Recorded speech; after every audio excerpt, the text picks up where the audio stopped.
Bună seara, oameni buni! Bine ați venit la un nou show de improvizație. Aplauze pentru Marian, cel mai tare pian, care face cu topițe, cu de toate. Și toată chestia asta a făcut-o fără mâini. Bravo, Marian! Oameni buni, în această seară ne distrăm, cum nu ne-am mai distrat niciodată. Voi n-aveți nimic de făcut, doar anumite chestii. O să vedeți, e foarte simplu. În primul rând o să vă rog să aplaudați dacă ați mai fost vreodată la un show de improvizație.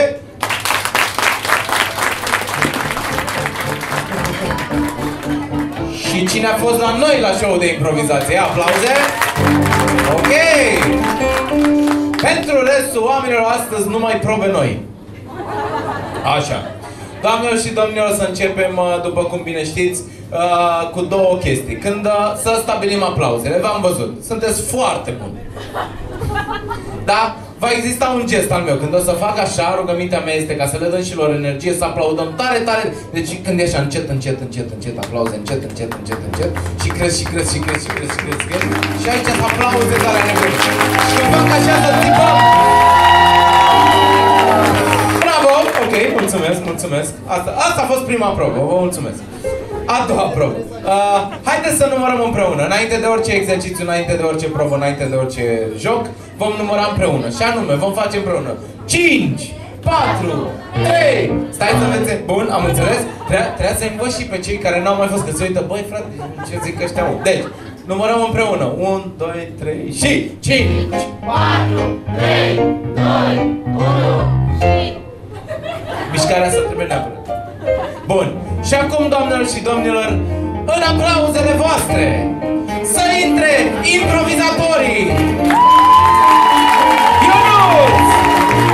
Vreau să văd aici pe scenă pe Ionuț, primul improvizator în această seară! Bravo, bravo, bravo! În aplauzele voastre, să intre în scenă Sabin! Hai să fac stereo! Bine, Sabin, bine venit! Opa, uite! În aplauzele voastre, să intre în scenă Nic! Hai să fac un elicopter aici. Bine? Ok! Doamnelor și domnilor, în aplauzele dumneavoastră și urlete, să intre în scenă Varză!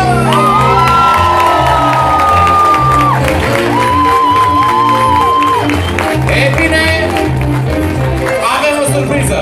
În aplauzele voastre, cu urlete, cu țipete, o invit pe scenă pe Ivona!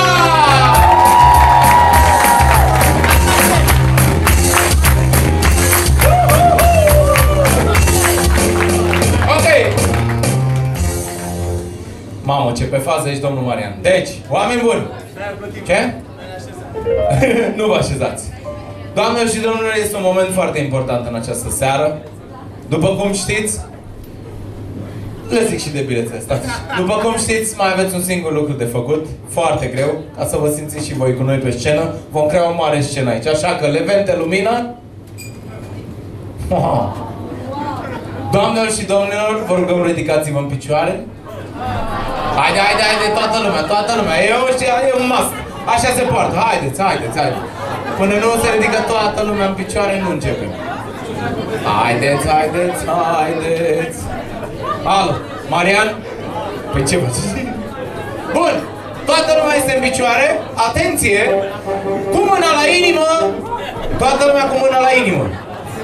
Fetelor, mâna la inimioară, da? Vom cânta împreună imnul improvizatorilor. Și...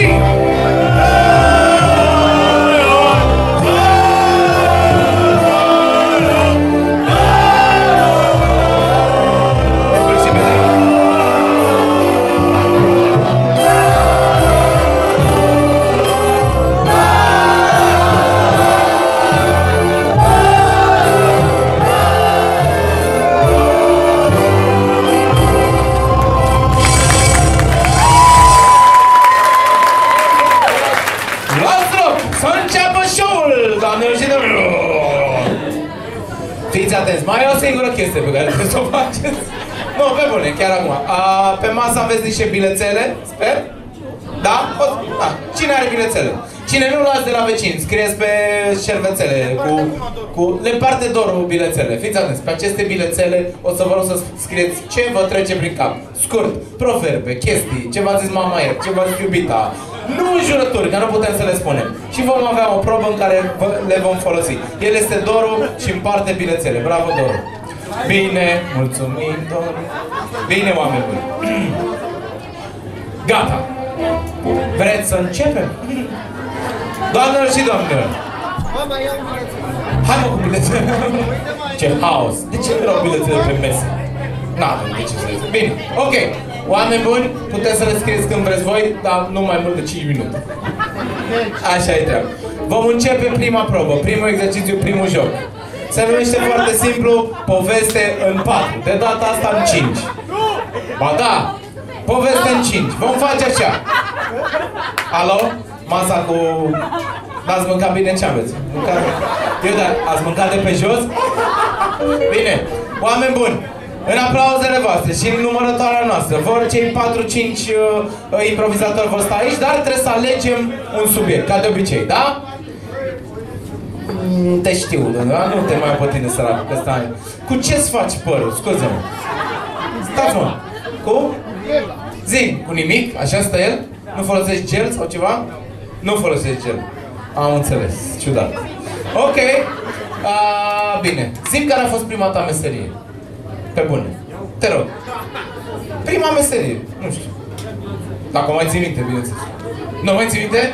Cine? Contabil, mersi. Să ne udăm. Mersi frumos, îmi pare rău. Așa. Altcine. Marian nu se știe, nu știu cum. Tu, prima meserie sau o meserie care ți-ar fi plăcut să o faci? Ia. Ce? Ce? Ginecolog! Ți-ar fi plăcut? Nu prea ai văzut la viața, da? Deci, ginecolog. E bună meserie, e bună. E bună. Bănoasă. Bănoasă. Bun, hai să găsim. Ginecolog îmi sună foarte bine. Hai să găsim o chestie, ginecologul. E ceva absurd. O chestie dubioasă rău. Ginecologul... Nu? Ginecologul ceva. Pescar. Pescar. Altceva? Ginecologul la... sau ginecologul cumva. Fără degete, mă.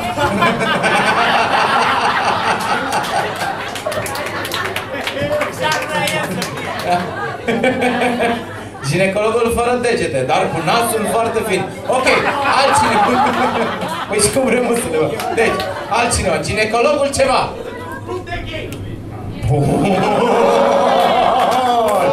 Ginecologul în purple. Și nu știu de unde și ne-am văzut acolo, nu? Ok, s-a ieșit. Ginecologul într-un club de gay. Într-o frumoasă dimineață de martie, Andrei se trezi foarte odihnit. Își puse hainele călcate la dungă, își strânse bine cureaua, își puse pălăria pe cap, își luă... Adidas în picioare, își puse sacoul cel nou pe el, își puse ochelarii la ochi, își puse vergheta pe deget, își băga în buzunar restul de bani pe care îi mai avea prin casă și se așeză în fotoliu și se uită la televizor, așteptând ora 9 să ajungă în club. De atât aștepta se sătură de dimineața până seara. Pantalonii de piele îl cam strângeau. Erau cu un număr mai mic, tocmai ca să-i pună în evidență formele tinerești și zvelte. Trăsese de fiare toată viața, se pregătise pentru această seară. Vreau să reveleze cumva această lume a ginecologiei. Vreau să inventeze ginecologia și pentru... bărbați. Și plecaseră mânecile amândoi, se uitară unul în ochii celorlalți. Când deodată barmanul le făcu semn să se apropie. Le dădu 2 șaturi, pentru că arătau puțin speriați și timorați. Și un pic timizi. Se uită așa la ei și le spuse: dragilor, e ziua cea... bună! Astăzi voi doi păreți a fi aici pentru prima dată. Ghiși ce-o să faceți voi acum?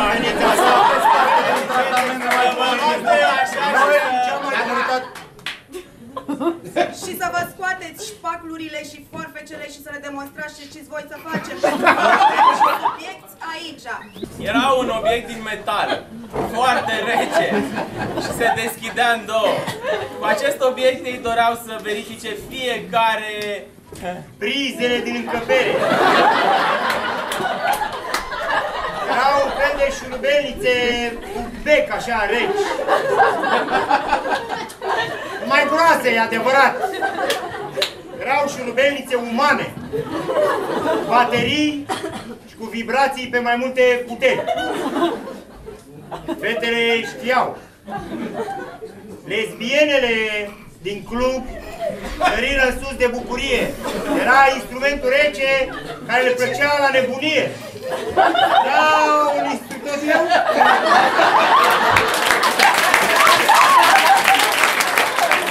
Acum că văd că vreți să duceți medicina mai departe, o să vă ia dracu pe amândoi de ordinari, că nu vă mai suport. Ce să mai? Nici una, nici alta. Cei trei se plecară și asta le-a fost fatal.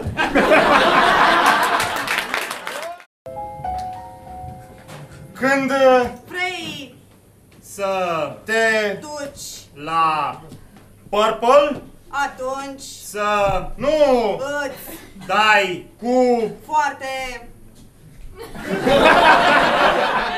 multă alifie!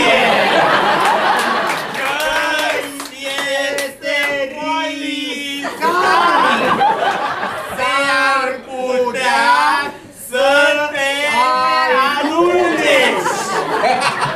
Așa că mai bine să nu să nu aluneci pe unde nu vrei să aluneci și să stai cu a pleca. așa scrie la cartea aceea a ieilor. Să știi, să stai a plecat și undul strâns. Extraordinar!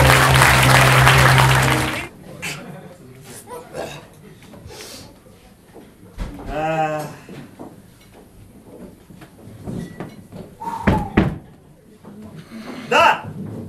N-are clanță! E un buton acolo, ia vezi, apas pe el! Eu ai zis că e sunerit! Ai văzut?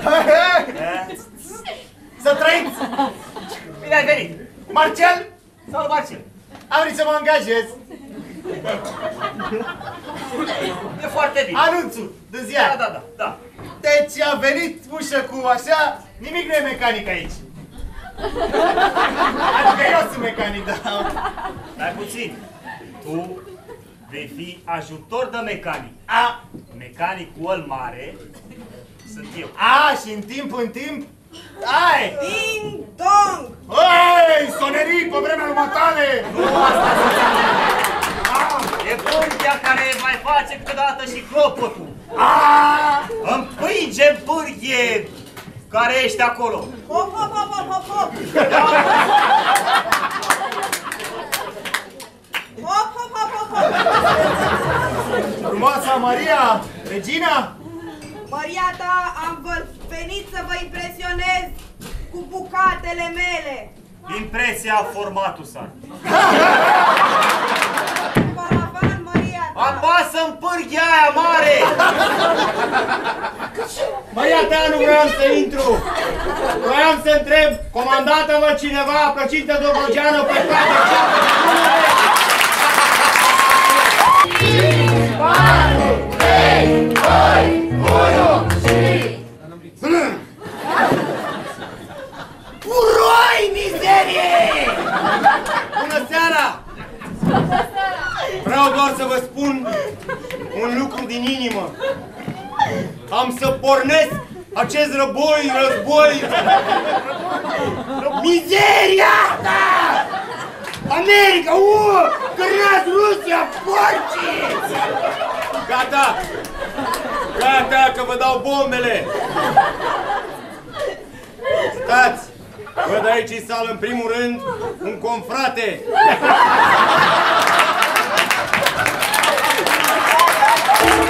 Nu ai voie să zici nimic! Nu povestiți de bombe! Să dau de mecanic! Totul e secret! Aveți trotilul nas! Când strănutăm, bubuie 3 străzi! Că ne...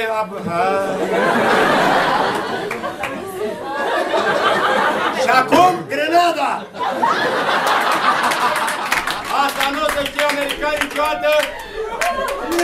Deci, mare! Nu, că e cu efect întârziat!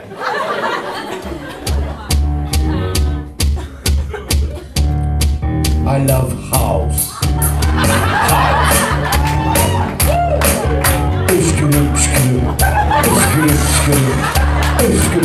House. House.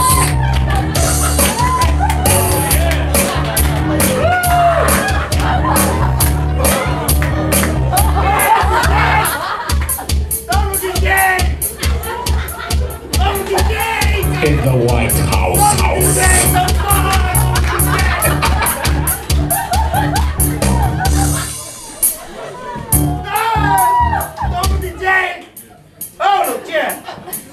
Domnul DJ! Hei! Hei, domnul DJ! Căți! Mă bucur că mi-ați făcut o pauză, sunt un mare fan al dumneavoastră, un mare fan! Un mare fan! Ia, domnul DJ, fumezi? Dar ce faceți acum? Eu fumez, de-a venit să vă spun că sunt un mare fan! Scuzați-mă că vorbesc tare, dar a fost muzica tare și a rămas așa! Dă-mi! Ce, mă?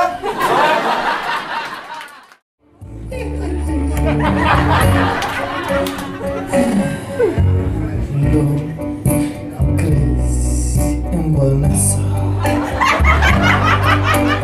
Da, în Băneasa îți place tare. Georgiana, îți place chiuloasa.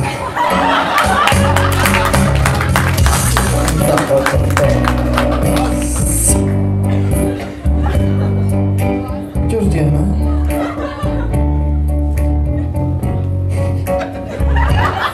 de la Târgoviște. Georgiana, chiuloasă.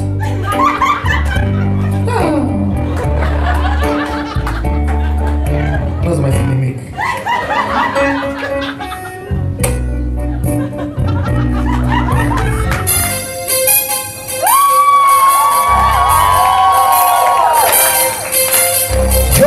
Giuliana,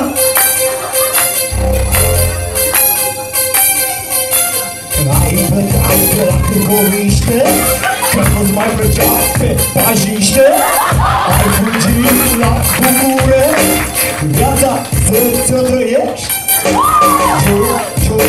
Giuliana mea, nu mai râdește. Ai rămas pe pastile, te-ai uitat prea mult la filme, ai vrut să te îndrăgostești, dar nu știai ce-ai să găsești. L-ai luat pe Viorel, dar avea cadou ca mitite. L-ai lăsat, ai plecat și